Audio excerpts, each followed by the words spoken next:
It's a woman's world today. Ladies hold some of the most powerful positions outside the home than ever before. But are we making the first moves when it comes to a relationship? Here to help us open up the conversation about our relationship, expert Dr. Logan Levkoff and women's health expert Dr. Rebecca Brightman. Good morning to both of you. Good morning. Well, let's talk about some of the critical issues that we tend to avoid talking about, especially when it comes to our relationships.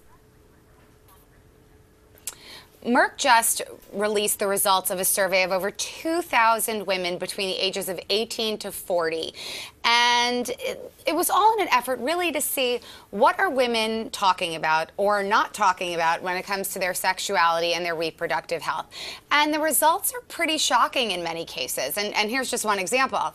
55% of women rarely or never talk to their significant other about birth control options. I would think that that has some pretty tremendous implications for a relationship. Now, why do you think that is the case? Are we embarrassed about talking about those issues? It just doesn't come up. We don't make time for it? I think women are embarrassed by these issues, and amongst the 2,000 women who were studied, 24% of them actually have trouble discussing sexual health even with their physicians. So it's a very emotionally charged area.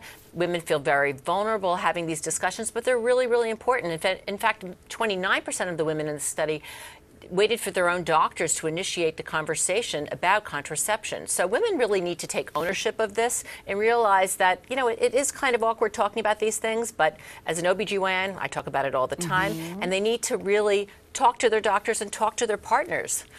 Well, and have an open-ended and open discussion. Well, what are some steps that women can take right now to start empowering themselves?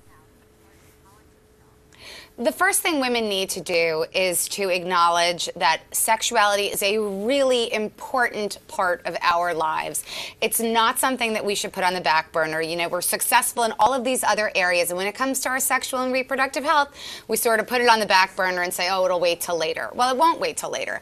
And the people in our lives, whether it's our partners or our healthcare providers, they are not mind readers. They don't know what we want. They don't know what we need. We evolve over time. So we are our own best advocates, and we need to start speaking up, and we have the reason to do it today. Right. And let's talk about some of the other findings in this Merck study. Well, I think the most astounding thing to me was I would like to think that I'm being thorough with my patients and taking time to ask questions and have them ask questions of me as well. But 29%, 3 in 10 women relied on their physicians to initiate conversations. And so women need to be aware that there are options. I think they need to best prepare themselves. And come into their doctor's appointments with a list of questions so that things can be addressed. And especially with family planning, they should consider, do I want to do something daily? Do I want to consider a non-daily option? But really give some thought to it before they have a limited amount of time to spend with their healthcare provider. And Dr. Brightman, is it okay for us to drag our significant others into the doctor's office?